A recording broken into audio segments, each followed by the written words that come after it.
Halo semuanya, selamat datang kembali di Argemi TV. Terima kasih banyak buat kalian yang sudah meluangkan waktu untuk klik video ini. Semoga hari kalian menyenangkan dan semua urusan kalian hari ini berjalan lancar. Nah, seperti biasa di video kali ini Mimin bakal menemani waktu santai kalian dengan membahas alur cerita sebuah film seru secara lengkap. Jadi kalian tinggal duduk santai dan nikmati ceritanya sampai selesai. Kalau sudah siap, yuk kita langsung masuk ke alur ceritanya. Di awal film kita diperkenalkan dengan seseorang bernama Michael Connor. Mike adalah seorang pensiunan pasukan khusus dan mantan agen CIA Amerika Serikat. Setelah pensiun, ia memilih menjalani kehidupan tenang di Barcelona. Namun, ketenangan itu tidak berlangsung lama. Mike tiba-tiba menerima panggilan video dari keponakannya, Riley. Dengan suara panik, Riley meminta Mike segera menyelamatkannya dari sebuah panti asuhan di kota Kharkiv, Ukraina. Pasalnya, tentara Rusia sedang menyerang wilayah tempat mereka berada. Sambungan video mendadak terganggu. Riley, get the fuck out of there! Dan sebelum layar benar-benar terputus, Mike sempat melihat sosok seorang tentara Rusia terekam di kamera ponsel Riley. Mike langsung sadar bahwa keponakannya berada dalam bahaya besar. Tanpa membuang waktu, ia menghubungi sahabat lamanya bernama Charlie. Charlie berada di New Orleans dan dikenal sangat ahli dalam bidang intelijen serta teknologi. Mike meminta Charlie membantunya mendapatkan akses masuk ke Ukraina. Ia juga mengirimkan tangkapan layar wajah tentara Rusia yang sempat terlihat dalam panggilan video Riley. Namun Charlie awalnya menolak. Menurutnya, Ukraina sedang berada dalam kondisi perang besar. Masuk ke wilayah tersebut sama saja dengan mempertaruhkan nyawa. Apalagi menemukan Riley di tengah kekacauan perang bukanlah perkara mudah.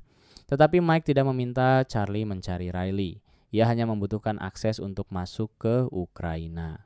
Untuk menemukan Riley, Mike sudah memiliki cara sendiri. Ia akan mengikuti sinyal GPS dari jam tangan pintar yang digunakan Riley. Setelah melalui perdebatan cukup panjang, Charlie akhirnya menyerah dan bersedia membantu. Charlie mengatakan ia membutuhkan waktu sekitar 10 menit untuk mempersiapkan semuanya. Jika sudah siap, ia akan menghubungi Mike kembali.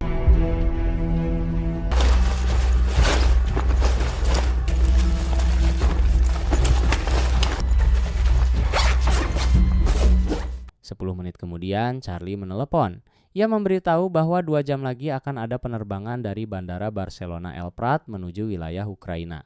Pesawat tersebut membawa sekelompok tentara bayaran asal Inggris. Mike diminta bergabung dengan mereka. Mike akhirnya bersiap berangkat.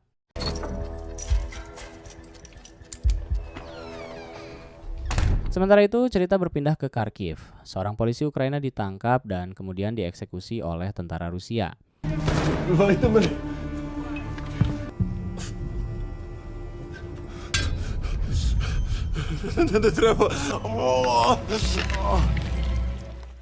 Tidak lama kemudian cerita kembali ke Bandara El Prat. Mike telah bergabung dengan kelompok tentara bayaran Inggris yang dipimpin Bunny. Setelah perkenalan singkat, mereka pun berangkat menuju Ukraina. Hey Bunny, we're wheels up in 5. Wakey wakey sleeping beauty. Di dalam pesawat, Bunny dan Mike mulai berbicara mengenai misi masing-masing. Bunny menjelaskan bahwa dirinya bersama tim mendapat tugas menyelamatkan seorang jutawan asal Ukraina bernama Yuri Chenkov dan kekasihnya Ivana. Misi tersebut sangat berbahaya, tetapi bayarannya juga tidak main-main. Setiap anggota tim dijanjikan bayaran sebesar 2 juta pound sterling. Mike kemudian menceritakan bahwa tujuannya jauh lebih sederhana. Ia hanya ingin menyelamatkan keponakannya Riley. Mendengar cerita Mike, Bunny membuat sebuah kesepakatan. Walaupun tujuan mereka berbeda, keduanya sepakat untuk saling berbagi informasi jika nanti menemukan sesuatu yang berhubungan dengan misi masing-masing. Deal. Beauty, lovely. Singkat cerita, pesawat mereka akhirnya mendarat di wilayah Ukraina. Bunny dan timnya langsung bergerak menuju lokasi target. Sementara Mike menunggu kedatangan Danny. Tak lama kemudian, Charlie kembali menghubungi Mike. Kali ini ia membawa informasi penting mengenai tentara Rusia yang terlihat dalam video Riley. Namanya Stanislav Konif, tetapi lebih dikenal dengan panggilan Konif. Ia merupakan mantan anggota GRU, Badan Intelijen Militer Rusia yang memiliki jaringan operasi luas. Setelah tidak lagi aktif di badan intelijen tersebut, Konif bergabung dengan kelompok tentara bayaran bernama Skorzeny Group. Mike akhirnya mengetahui siapa orang yang harus ia cari. Tidak lama kemudian, Danny datang menjemput. What's up, man? You made it. Keduanya pun langsung bergerak menuju Kharkiv. Namun perjalanan mereka tidak berjalan mulus. Di tengah perjalanan, Mike dan Danny dihadang oleh kelompok bersenjata yang ternyata merupakan mafia Ukraina. Kelompok tersebut ingin merampas barang-barang yang mereka bawa. Mike jelas tidak mau menyerah begitu saja. Dan akhirnya, bentrokan pun tidak dapat dihindari.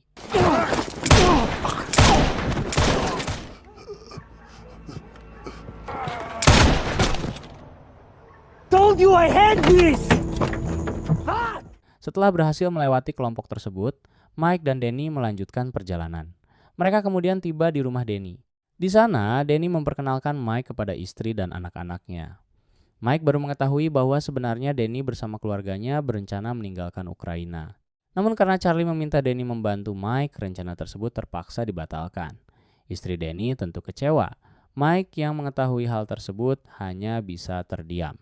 Danny kemudian membawa Mike ke sebuah gudang persenjataan. Mereka mengambil perlengkapan yang dibutuhkan dan mulai mempersiapkan diri. Sementara itu cerita beralih ke markas Konif. Di sana, Konif sedang berbicara dengan seseorang melalui telepon. Ia menerima perintah untuk mencari dan menangkap Presiden Ukraina Volodymyr Zelensky. Tujuannya jelas, jika pemimpin Ukraina berhasil ditangkap, Rusia akan lebih mudah menghancurkan perlawanan dari dalam. Kembali kepada Mike dan Danny. Dalam perjalanan, kendaraan mereka tiba-tiba dicegat oleh tentara Rusia.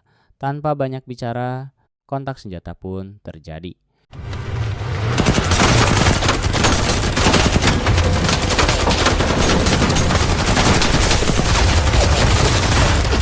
Tidak lama kemudian, sejumlah tentara Ukraina datang membantu. Namun masalah mereka belum selesai. Kendaraan yang digunakan Mike dan Danny mengalami kerusakan parah setelah dihujani tembakan. Mereka akhirnya tidak punya pilihan selain meninggalkan kendaraan dan berjalan kaki melewati hutan. Di tengah perjalanan, keduanya menemukan pemandangan mengerikan. Ratusan mayat tentara Ukraina dan Rusia tergeletak di sekitar hutan. Tempat tersebut menjadi saksi pertempuran sengit yang baru saja terjadi. Mike langsung mengingatkan Danny agar tetap waspada. Di medan perang seperti ini, bahaya bisa datang dari mana saja. Dan benar saja, belum lama mereka berjalan, tentara Rusia tiba-tiba menyergap. Mike dan Danny kembali terlibat baku tembak.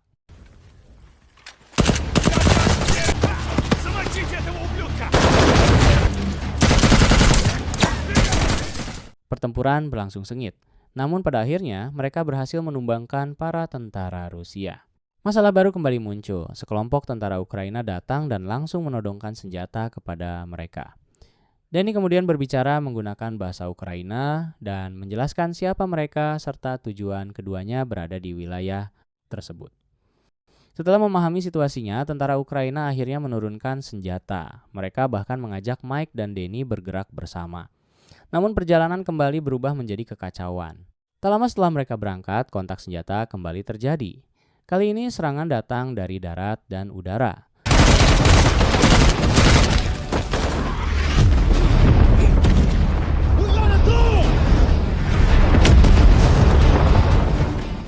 Mike dan Danny berusaha berlindung sambil terus bergerak.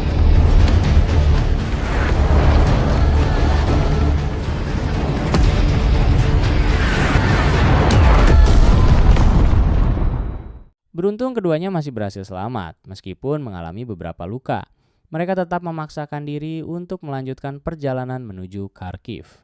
Keesokan harinya, Mike dan Danny akhirnya tiba di kota tersebut. Namun Kharkiv yang mereka lihat sudah sangat berbeda. Jalanan hampir kosong. Sebagian besar warga telah mengungsi ke tempat yang lebih aman. Hanya beberapa orang yang masih bertahan di tengah kehancuran. Mike dan Danny terus berjalan menuju lokasi berdasarkan sinyal GPS Riley. Namun sebelum mencapai tujuan, mereka kembali dihadang tentara Rusia. Kali ini musuh menggunakan tank tempur dan drone FPV. Mike dan Danny terpaksa mencari perlindungan sambil terus bergerak. Perjalanan mereka berlanjut hingga malam hari. Mereka akhirnya mendekati lokasi yang ditunjukkan GPS jam tangan Riley. Namun ketika Mike hendak memeriksa kembali sinyal tersebut, terdengar suara seorang wanita berteriak meminta pertolongan. Mike dan Danny langsung berlari menuju sumber suara. Di sana, mereka melihat seorang anak kecil menangis. Ibunya sedang hendak diperkosa oleh seorang polisi Ukraina yang berkhianat. Mike dan Danny langsung bertindak.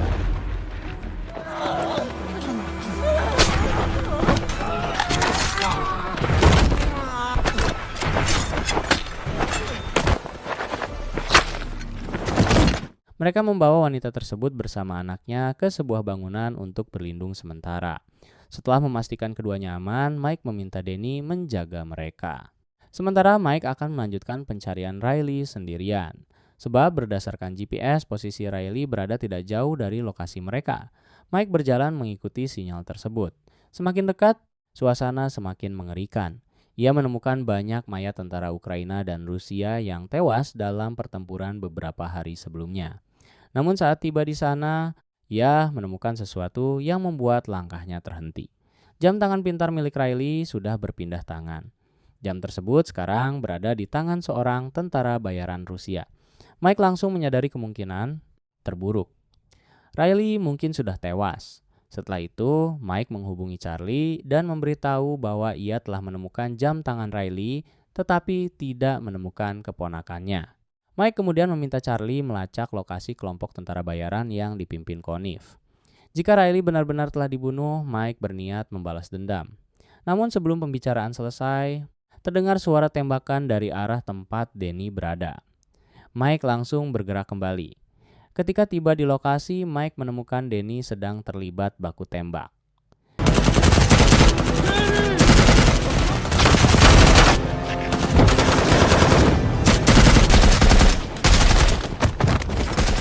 Beruntung, Bunny dan timnya datang tepat waktu dan membantu mereka. Setelah pertempuran berakhir, mereka semua masuk ke sebuah bangunan kosong untuk berlindung. Di sana, Bunny menanyakan perkembangan pencarian Riley. Mike menjelaskan bahwa ia mulai percaya Riley mungkin sudah tewas. Sebab yang ia temukan hanya jam tangan milik Riley yang kini berada di tangan tentara bayaran Rusia. Namun Bunny justru memiliki informasi berbeda. Menurut intelijen yang mereka dapatkan, sebuah kantor polisi Ukraina telah dijadikan tempat penahanan oleh kelompok tentara bayaran Rusia. Para sandera terdiri dari warga negara asing, pekerja panti asuhan, dan orang-orang kaya. Bunny menduga Riley berada di sana. Jika benar, berarti Riley masih hidup. Sebab bagi kelompok tersebut, warga negara asing memiliki nilai tebusan yang tinggi. Namun sebelum mereka bisa menyusun rencana, sekelompok tentara Ukraina tiba-tiba mengepung bangunan. Senjata kembali diarahkan kepada mereka. Danny kemudian menjelaskan situasinya menggunakan bahasa Ukraina. Ia meyakinkan tentara tersebut bahwa mereka bukan musuh. Setelah mendengar penjelasan Danny, para tentara Ukraina akhirnya menurunkan senjata. Sementara itu, cerita berpindah ke ruang tahanan. Riley ternyata memang masih hidup. Ia ditahan bersama beberapa sandera lainnya. Namun salah satu rekannya dikembalikan ke dalam sel dalam kondisi sudah tidak bernyawa. Riley semakin ketakutan. Di sisi lain, Mike, Danny, Bunny, dan tim mulai menyusun rencana penyelamatan. Mereka sepakat menyerahkan 2 warga sipil yang tadi mereka selamatkan kepada tentara Ukraina agar dibawa ke pos militer. Setelah itu, Mike dan tim Bunny akan menyerbu kantor polisi Ukraina untuk membebaskan para sandera. Pada saat yang sama, Yurchenkov sedang mengalami penyiksaan berat di tangan anak buah Conniff. Sementara kekasihnya, Ivana, telah tewas setelah mengalami penyiksaan brutal. Tim Mike kemudian bergerak menuju sebuah bangunan yang letaknya tidak jauh dari kantor polisi. Bunny mendapat laporan dari salah satu anggotanya yang bertugas sebagai sniper. Jalan utama menuju ruang tahanan dijaga ketat oleh tentara Rusia. Tidak ada jalan pintas melalui permukaan. Danny kemudian mengusulkan jalan lain, terowongan bawah tanah. Menurut Danny, terdapat terowongan rahasia yang bisa membawa mereka menuju kompleks kantor polisi. Awalnya beberapa anggota tim meragukan rencana tersebut. Namun Danny menjelaskan bahwa ia sangat mengenal kawasan tersebut. Terowongan itu dibangun sejak Perang Dunia Kedua dan dahulu digunakan sebagai tempat perlindungan dari serangan bom. Karena tidak memiliki pilihan lain, mereka akhirnya mengikuti rencana Danny. There, with a chain.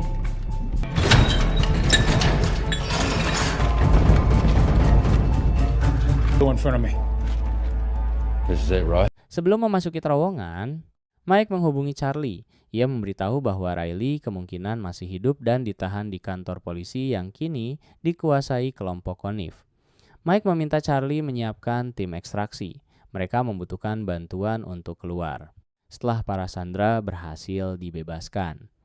Namun, Charlie hanya memiliki waktu sekitar 1 jam untuk mempersiapkan semuanya. Mike juga meminta Charlie melakukan satu hal lagi. Ia ingin Charlie mengevakuasi istri dan anak-anak Danny. Mereka harus dibawa keluar dari Kharkiv dan diterbangkan menuju Berlin, Jerman. Mike merasa Danny sudah terlalu banyak mempertaruhkan nyawanya untuk membantu dirinya. Sekarang giliran Mike membalas kebaikan tersebut. Setelah mengakhiri panggilan, Mike meminta Danny kembali menemui keluarganya. Namun Danny menolak. Ia tetap ingin membantu sampai misi selesai. Mike kemudian mengatakan bahwa keluarganya akan dibawa ke Berlin dan meminta Danny menyusul setelah semuanya selesai. Keduanya saling menatap. Mike mengucapkan terima kasih karena Danny telah membawanya sejauh ini. Setelah itu, mereka melanjutkan misi. Tim berhasil memasuki kompleks melalui terowongan bawah tanah. Mike bergerak menuju ruang tahanan. Di saat yang sama, Bunny dan anggota tim lainnya mencari keberadaan Yuri.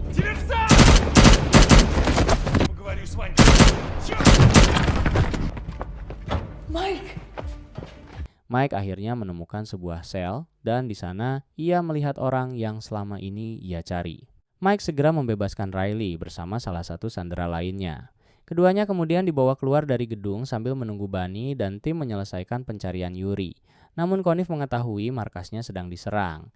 Ia langsung memerintahkan seluruh anak buahnya untuk memburu para penyusup sampai keluar dari Ukraina.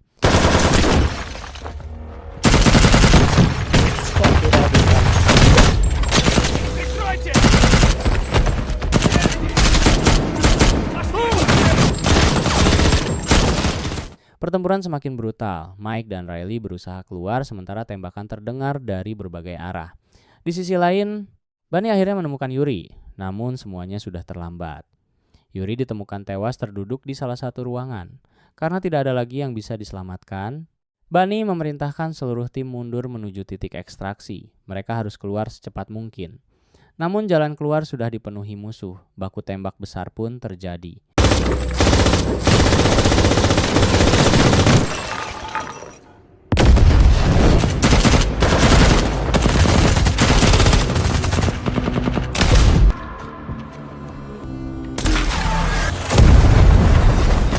Satu persatu anggota tim Bunny mulai berguguran. Mike dan Riley berusaha bertahan sambil terus mencari jalan keluar.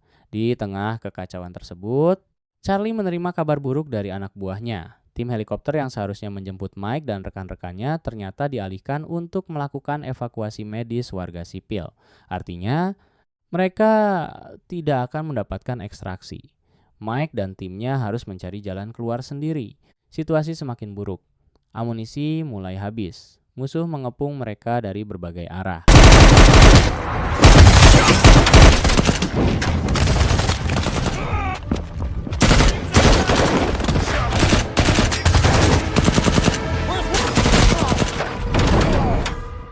Jumlah mereka kalah jauh.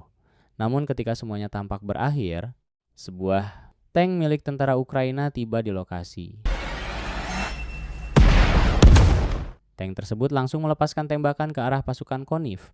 Serangan mendadak itu membuat pasukan Rusia terdesak. Mike, Riley, Bunny, dan anggota tim yang tersisa akhirnya mendapatkan kesempatan untuk keluar.